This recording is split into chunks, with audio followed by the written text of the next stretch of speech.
So, it's been a long time. He's from the south side of Chicago. I sure am. So, with a couple of interesting things, before everyone knows you as one of the best designers when it comes to shoes, when it comes to just cultural aesthetics. But one of the things that for you is that you call yourself not just like an entrepreneur or designer, but more so like a polymath. And so, like, what does that mean? Like when you're thinking about just the overall, like how you conceptualize yourself? Yeah, thank you for that question. It's a pleasure to be here, by the way. I understand that y'all taking time away from running your company, so I don't take your time for granted. So when I think about any human endeavor, you have to have a multitude of tools to be able to accomplish the thing you want to accomplish. So as a creative, I have to look at technology, I have to look at leather, cotton, rubber, paint, everything as a new medium of expression. But I also have to look at bodies of knowledge as a way to change how I may attack a problem. So when I think about being a polymath, in culture you'll call it a multi-hyphenate, but for me, I just grew up broke. So I had no choice. I had no choice but to be very creative about how I use the things in my environment in a nuanced way. And that led me down multiple paths of pursuing technology development careers, cultural aesthetic careers, narrative careers, academia, teaching. And for me, curiosity is the greatest form of self-expression. So as long as I remain curious, I can always have a way to respond to where humanity is headed. Got it. Well, yeah, so it's just really like a combination of being able to incorporate those three values and all into one to everything that you do. Absolutely. Yeah. And so when you now working at one of the world's most iconic brands, I mean, everyone understands that Jordan logo. And so, but for you, like you start, 23 years ago, ironically, you started off actually as an intern. Yes. For the Jordan brand. Yes. And, like I said in the very beginning, coming from the south side of Chicago to now working with such an iconic brand, like tell us about that journey and that experience going through the idea maze and understanding a lot of the different verticals of going from an intern to now being running the show. Yeah, I would say it started for me at 7 years old. I was a child who was constantly in the hospital. So I had what was called septicemia, which almost took my life. It was a severe blood infection, and I couldn't physiologically do what my peers were doing. But creatively and cognitively, I was very immersed in the world of comic books. I wanted to be Dr. Lucius Fox, the guy who made gadgets for Batman. And I figured Michael Jordan has to be Bruce Wayne. He had to be Bruce Wayne. So at 7, I decided that if I could be part of his narrative, part of his legacy, and create his gadgets, then somehow my life and my journey would have a value to it. So I wrote letters to Nike before email and all the things that you have access to now. And I got rejected numerous times. They put phone numbers on advertisements, and those phone numbers went to pre-recorded content. And then I eventually figured out on the back of the shoebox, they had their actual headquarters phone number, 503-671-6453. Nike was spelled. I call, I tell them I'm 10 years old, I'm 11 years old, I want to work at Nike. The person on the other end of the line said, "Look here, little girl, I was like, wait."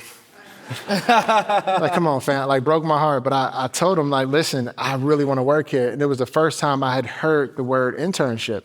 And the reason why I emphasize the power of language is people are limited by what they actually could understand. So if I had never heard the word internship, I never would have had the vehicle for me to go from the south side of Chicago to Beaverton, Oregon. Because the only thing I knew about Oregon was playing the Oregon Trail, which is a game that you played. That was a great game. I played that. I'm telling you, man. And I thought I needed to have cattle and I needed to avoid getting dysentery.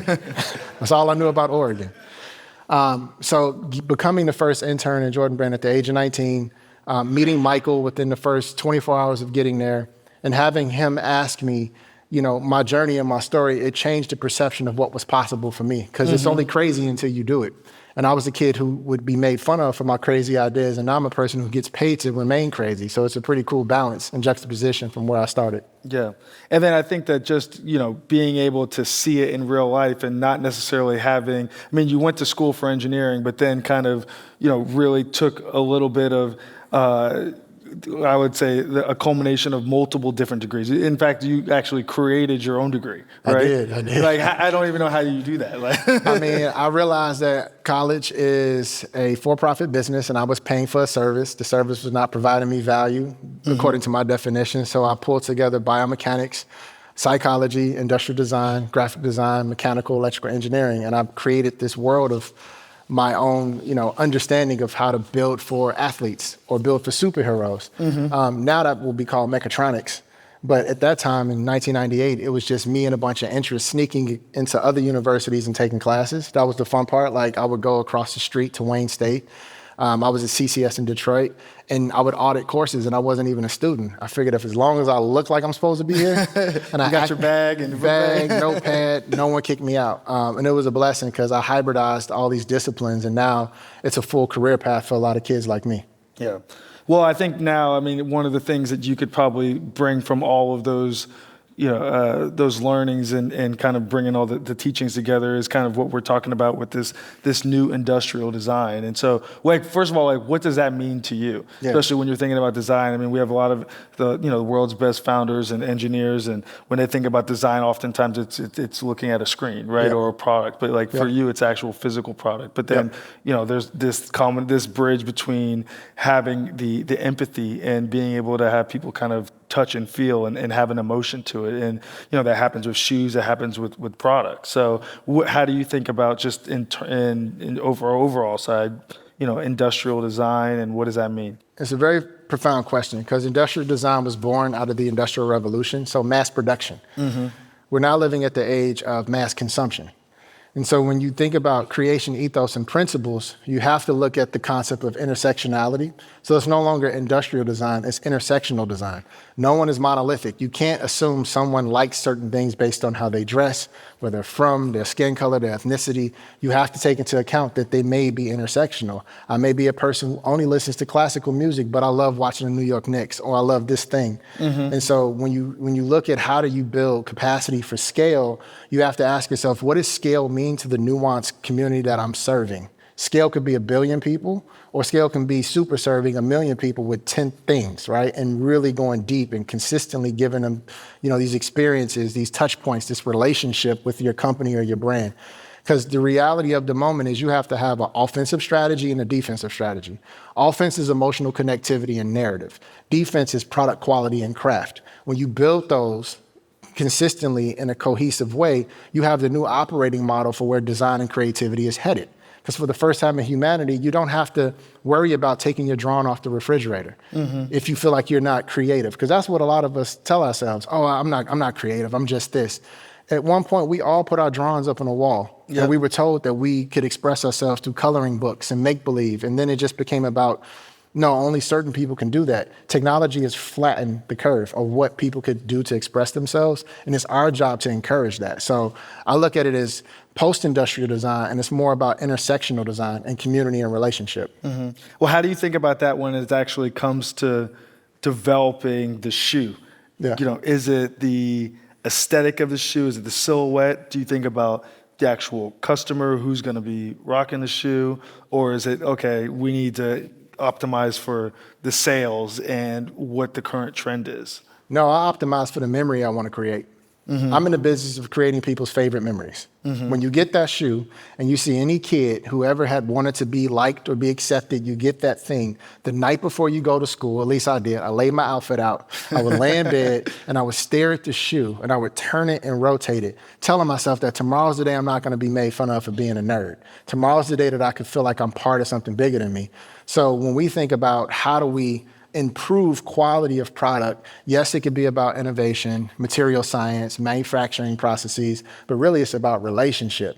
How do I design something that can be part of people's favorite moments? When they look back on their life, where were we at? How did we serve them? Where did we meet them in their journey of becoming?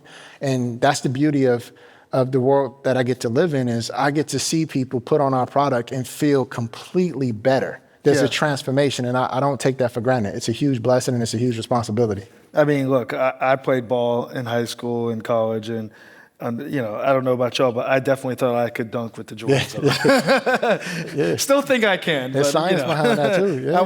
You wanted to be like Mike. Yeah. Well, actually, I'm curious. What is your favorite? Your personal favorite Jordan story? Like not of Jordan himself, but like, there's so many Jordan shoes. Like, what's your favorite Jordan story? So I have two stories I could tell. The first one is the third one. We got time. We got a little time. First one is the Air Jordan 4. This is when I knew I was in love with footwear when I was a kid, because there was this young woman or young girl at that time in my classroom, And she came to school wearing a military blue Air Jordan 4s. And mind you, I had never seen anything like this in my life. It was architectural, it was expressive, it was colorful. So I'm staring at her shoes relentlessly for the whole class. And I didn't realize what else she was wearing. She was wearing biking shorts and a tank top. So my teacher thought I was staring at her inappropriately. I'm in second grade. I'm like, what are those? Like, what are you doing? Why? I'm like, I risked it all to get a look at these shoes. I lay on the ground, and I start staring at the shoe. I'm sketching it. It was a whole thing. But that told me that there was something about that object that piqued my interest. It wasn't, at that time, an industry. It wasn't a vocation. So it really let me know that whatever that thing is that sparked my curiosity, I need to feed it. The second story that I love to tell, because it just speaks to the humanity of Michael, was when I finally got the chance to design the Air Jordan. My first presentation to him was in his old home in Chicago. So growing up on the South Side, it was like a myth to be able to go to Michael's house. You heard about it, you didn't know where it was at. You heard about the 23 on the gate. It was like going to Wayne Manor. So I get there, we roll up, I'm super nervous. I'm like, man, I don't know what to say. I've known him, I've worked with him, but now I'm presenting to him my ideas. So I said, hey, Mike, can I use your restroom? And he has this beautiful circular floor that was the center court of the Chicago Bulls Stadium. He had every single trophy and accolade in the case. The Olympic gold medals, the Wheaties boxes, the dunk competition trophies. I'm freaking out like, yo, I can't touch nothing. This is expensive. This is before iPhones, so you can't iPhone. You can't just go take pictures. No, there would have been no pictures being taken. I go to the restroom. I'm nervous. First thing I think of, let me call my mom and dad. So at this point, I had no knowledge of acoustics. So I call my mom and dad. I tell them, look, I can't believe this. I'm in MJ's house. I finally did it. This is a blessing. I'm in there for what I thought was about 2 minutes. It was about 15. So I fake it. I turn on the sink. I flush the toilet. And he's like, yeah, tell your mom and dad I said hello and make sure you wash your hands. I'm like, yo. So I come out of the bathroom. He's standing there with this big grin on his face. And he says, you did exactly what you were supposed to do in that moment. You celebrated your journey. Like, I'm proud of you. I thought I was going to get fired. But this man took the time to say, you called your parents. You showed respect to them by saying thank you. And you allowed them to be a part of your moment. You're exactly where you're supposed to be. That changed my life. It gave me the confidence to continue to show up and bring my family with me.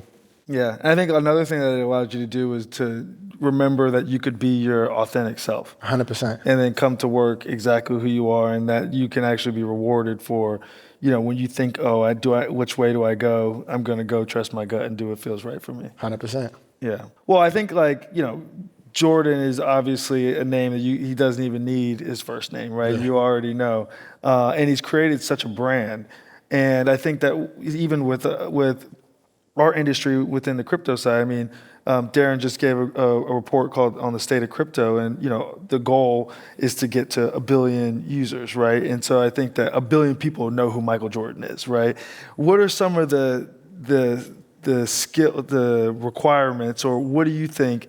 If you could, talk to some of the founders and just in terms of like how to think about building a brand that doesn't just necessarily, I call it hiding the wires, where it's like, we have this great, technological infrastructure, but, 99% of the people don't understand the difference between an L2 or a ZK rollup or, you name it, right? And so how can we think about our brands as founders and as the industry to really help move forward into that next stage? Yeah, I think what MJ did exceptionally well is he humanized himself. Even though he stood above what we thought was possible for an athlete at that moment, the way that he intersected with culture was key. He was extremely consistent.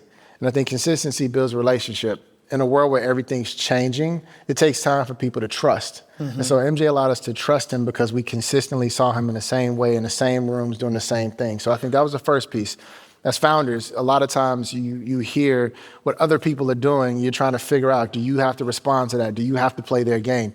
The moment you acquiesce and play another person's game, you've already defeated yourself. MJ was his own competitive drive. He saw himself as his internal competitor. That inner voice, that mindset that he carried was masterful because he would give himself goals that other people wouldn't. He made up imaginary stats of players that didn't exist. So when he stepped on the court, he had this whole mindset that this person existed, this person dunked on him last time, so now I'm gonna. So he was pushing himself more than his competitors would. Another thing that I think he did is he didn't ask anyone else to do something he didn't do himself. So he lived by example.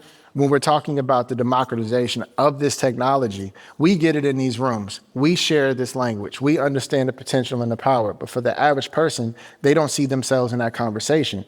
Michael was able to hold himself accountable by bringing people along with his journey. Because for the first time, when he traveled the world, we traveled the world. He went to Barcelona with the Dream Team. We went to Barcelona with the Dream Team. He expanded the borders of the South Side for kids to dream. And he expanded the possibility of what it looked like to be great in multiple endeavors, from owning a company to running a brand, to being a spokesperson, to being an investor. He redefined what it looked like to be the contemporary modern athlete. And the third thing he did is he really believes in loyalty. We talk about loyalty as a mechanism for retention. He thinks about loyalty as a mechanism for elevation. If you're around him, you want to get better, you want to be better, and he celebrates you and he remembers you. So when we start to think about technologies that you can't touch, things that people can't feel, the greatest thing you can affect is your relationship with them, how you show up. So if you want people to adopt your product or your technology, you have to get to them sooner to let them feel like they're part of the vocabulary, part of the conversation. That can mean you maybe go and talk with kids. That can mean being in the community. That can mean bring people in just to ask questions and see where they are with their discomfort or their curiosity. Michael does that well. And so I would say in today's world, rules without relationship equal rebellion. So as we set up the rules that govern society through technology and how people adopt it, we can't forget the emphasis and importance of building true relationship with the people we serve. I say that all the time because these are human beings that are signing up to work with us, for us, use our products. And if you forget that it's a person, we could honestly overlook somebody that can one day become like us. Yep. Exactly. You're a perfect example of going from starting off as working as an intern all the way to now running the entire show on the design side. And so, those are very instinctual characteristics of MJ that from on the court to off the court. But now with you're running your own team. How do you think about leadership in this world in terms of, just bringing the team together? You said, I think backstage, you said there's over 150 designers that are all working together. How do you kind of channel a unique, a synthetic, the same vision in terms of just really helping to accomplish those goals now? Yeah, I think in the modern sense, you have to bifurcate the concept of leadership from being a boss. We got a lot of bosses, people with a title that are ineffective and just manage discrete bodies of work. A leader is a steward. And I have to steward people towards an outcome that's beneficial to them first, because they're working for a company to do something outside of work that can help them feel better about their life. They may be the first person to go to college. They may want their parents to retire. They may be taking care of their siblings. And so I have to account for that. What are you working for and towards? Also, I want to be part of the good part of their day. When people go home at work at night and they're talking to their families, I don't want to be part of the story where they're like, my boss was XYZ. So I think about the life that I've been privileged to live. And I'm like, when you're a grandparent, if you're blessed enough to become one, and you're telling your grandchildren what you did in your 20s, 30s, and 40s, I want to be part of the positive side of that narrative. So I create shared common memories, things that bond people through these magical experiences at work that give them a reason to say, this is the best part of my day. And third, I know that my job is to feed their inspiration. I ask everybody on my team when I see them 2 questions. What'd you do to be creative today? What'd you do? And then we have these fun games where they'll come into my office, and before we get into the seriousness of change management, we start playing Uno. We'll play Connect Four, because I'm like, remember, at the end of the day, we're just grown kids. Exactly. We're the same kids who were sketching sneakers in class. We're the same kids who were doing math problems and probably going to space camp. We're those kids. We just happen to grow up. So remembering that at the end of the day, we still have the same level of capacity as a child to remain malleable, and that creativity is not a perishable skill set. And the older you get, the more patient you should be with your craft. That helps them to feel like they don't need to be perfect. They just need to progress towards outcomes that benefit them and society. So it takes time, but really, I just love my team. I love them intentionally, and in return, the love is then transmuted into the product we create. Yeah, and it shows 100%. I think I'm curious, even now, with there's so many new mediums of whether that can help produce creativity and help produce design, right? So from, generative AI and all these, new tools that are supposed to quote unquote eliminate the designer. But Yeah. I know, knowing you, you're also using these as a technological advantage by understanding the tool sets. How do you think about, whether it's blockchain technologies or whether you think it's generative AI to really help put the Jordan brand 10 steps ahead in terms of how you're thinking about the future? Yeah, one thing that I do is I don't describe it as artificial intelligence. I call it augmented imagination. Because that's really what the technology does. If you don't have taste, it doesn't matter what you do with this technology. You still Your don't have prompts taste. you got some weak prompts. If your over prompts there. are whack, then the output is going to be whack. So it Yeah. still requires a level of taste in order to take advantage of what these mediums are. But at the same time, it creates a borderless world because I can communicate with people who may not be able to visually show what it is they have in their mind. That frustration of, I can't draw, I can't. So now it collapses what's happening in ops, what's happening in finance, what's happening in strategy. We can all share a common language now with this technology. So that's why I said it's augmented imagination. And another thing that I really emphasize within the walls of that company is that design is responsible for delivering creativity, but we don't own it. Everyone is creative in their jobs because I've done multiple jobs. I've written business plans. I had to raise capital. I've done code. Like I've lived multiple lives. So I'll talk about the democratization of creativity and I bring people along on that journey and this technology helps with that because we live in a world where kids are autodidactic. They're teaching themselves everything. But what hasn't happened is breaking that fourth wall. That feedback model. That's what you get in sports is live coaching. Change your jump shot. Do this, do that. This technology now can allow people to have that real-time feedback of their ideas who don't have access to people like us on a daily basis. I think for me, when I look at the tech, how it's playing out, where we're going, what we're doing as a society, I'm excited, man, because it opens up new ways to meet each other and receive each other's creativity. Yep.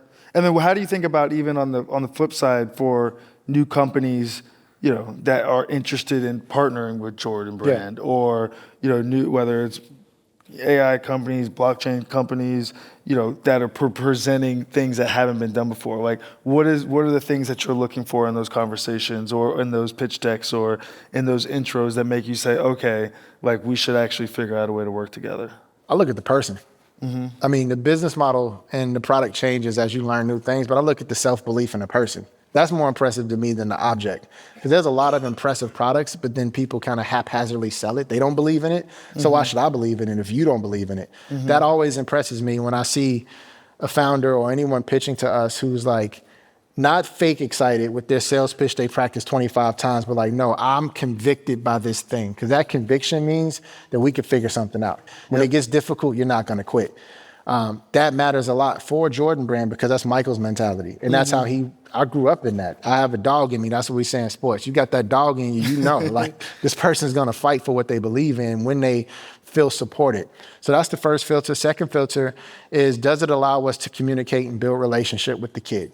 My whole focus is on serving the kid. When I do my job, there's some child on this planet that sees our product, comes to an experience, sees our advertisements, sees our apparel, and they feel like they can become like me. That matters a lot. So if it's serving the community, it's empowering people, and the founder is convicted, then the conversations get really interesting.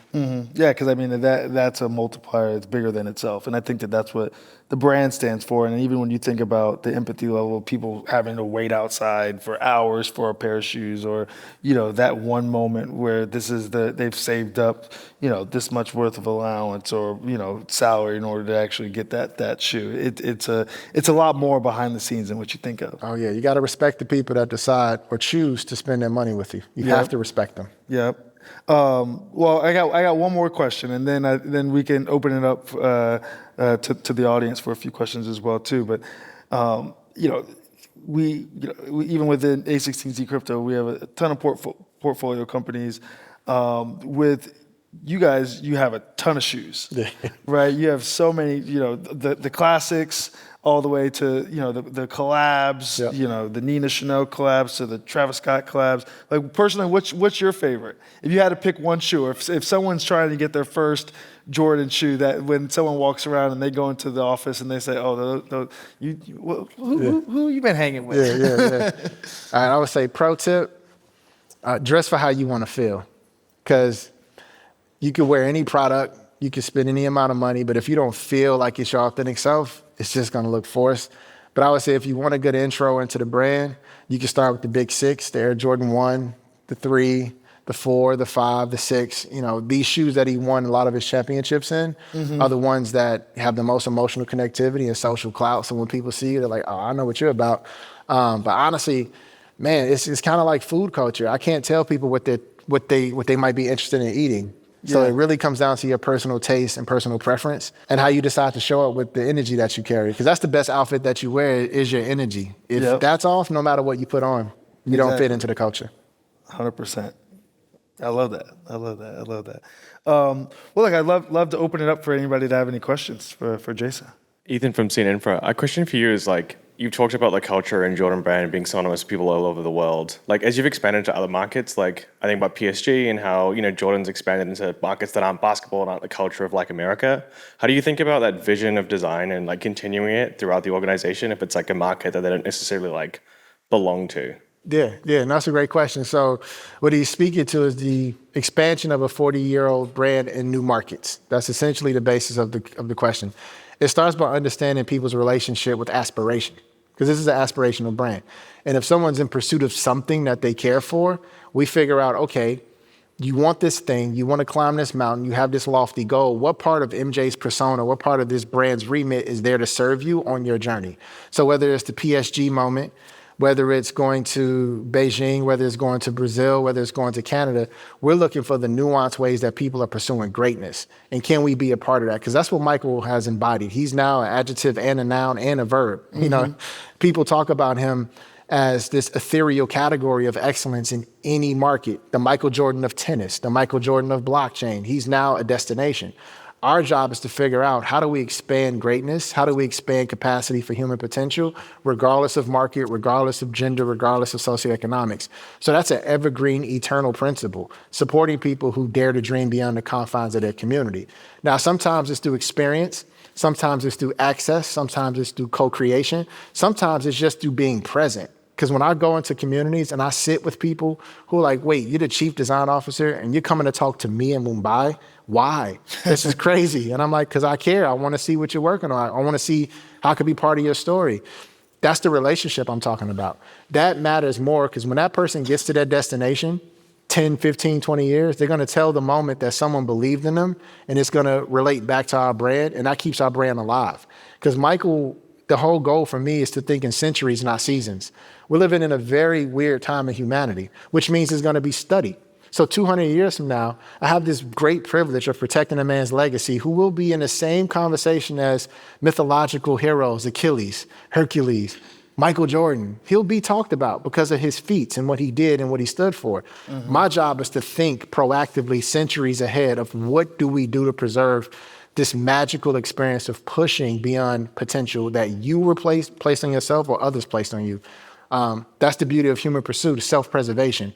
And our world is self-enhancement, you know, which is the underpinning concept around greatness. So that's how we think about it when we go into new markets. It's less on product strategy and market penetration. It's emotional connectivity. Why should you believe in us? It's because we believe in you. And once they see that and it's consistent, you don't even have to promote your brand. They're evangelizing it. They're adopting it. And that's the new form of brand management, is co-creation and allowing people to reflect what they see in your brand in their own unique way. Thank you for such an inspirational talk. As you think about the technology industry as such, from your vantage standpoint, you and your team, are there companies that you look up to saying, oh, these folks have gotten design really well? Do you have any favorites? Of course, outside of Apple. Yeah. Anything that you can share on that? The assumption is that every designer loves Apple. So that's the assumption. I appreciate that. But no, honestly, for me, I think about some of the companies that have been consistently, like Vitra, like Braun, Levi's. You know, like the consistency is what I'm impressed with. The discipline to say, this is the way we do things. This is how we're going to make things. This is why we're making things. Disney, right? So I'll look at the principles and ethos where people have built a world around their purview and how they've generation to generation passed that down. Because Michael, you always hear the generational debate of who's the greatest, who's best, right? The reality of it, when you think through companies that are aspirational, they're the root. They're the root. If you think of it as a tree, their roots are deep. And there'll be people that come along that mimic it. Those are the fruits.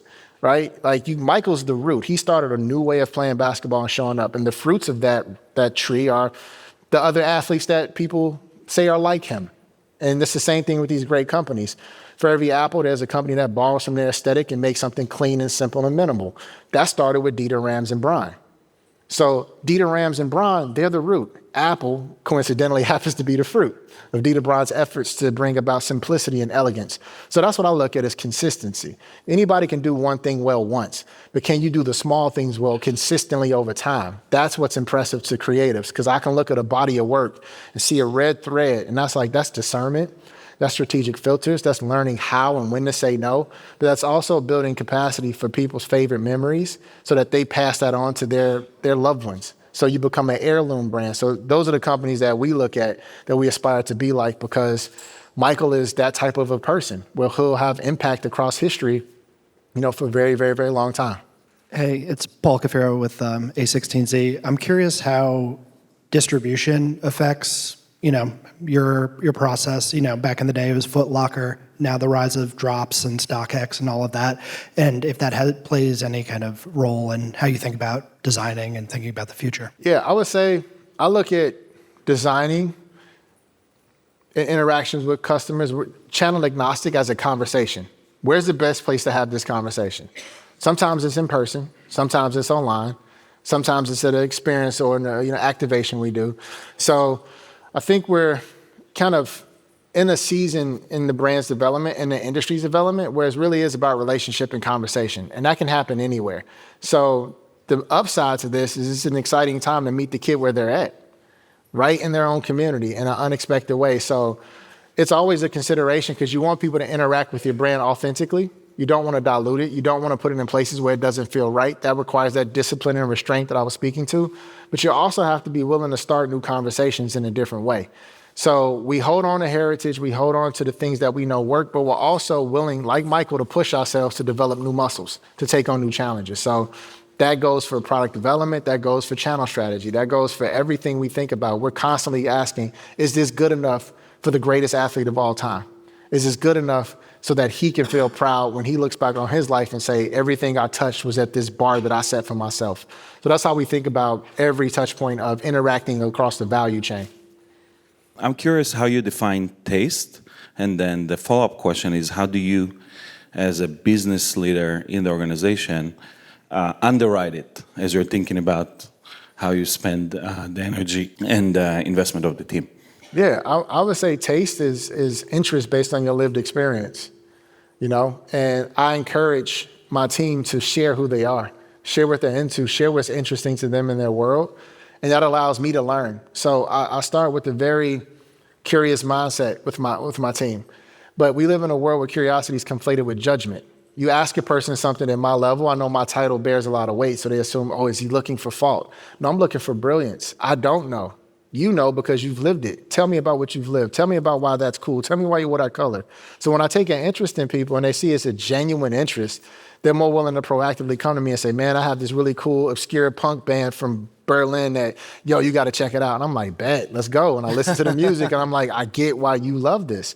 So you have to be willing to acknowledge that we all carry a level of biases because we all are seeing the world through our context. I just know that my context works for me. And I leave space for other people's context to influence me, because that's how you build, once again, relationship. In the creative arts, everything is about relationship. People have to consent in order for your product to be in their closet. People have to give consent in order for your music to be in their device. So when they grant you consent, what are you going to do with that? Are you just going to waste it and say, cool, we got the transaction, let's move on to the next? Or are you going to make sure you constantly have permission to be a part of their narrative? Because the people, they're the reason why we exist. They're the most valuable part of this whole thing. If no one uses it, no one wants it, it has no real inherent meaning. So when it comes to taste, I can't tell people what they taste are. It's based on context. And when it comes for, like you mentioned, underwriting that, it's just curiosity and interest, giving people a chance to teach me. And they see me live that ethos. They see me put myself in rooms and environments where I'm not the person with the knowledge. I'm not the person who has the answer. And when I model that behavior, it makes it more acceptable for them to model that behavior. And it goes all the way from our leadership team down to the intern. Everybody feels like they can learn from one another. And that's where taste expands, because now it's a mosaic of interest. And that beautiful picture reflects the world. And now everyone can find a reason to say they could be like Mike. And that's the goal. I mean, that's well said. Everybody, we just need to be like Mike, and we should also be like Jason. So give Jason a round of applause, and thank you for coming for us. Thank you, bro. Appreciate it, man. Thank you. That was great. That was amazing.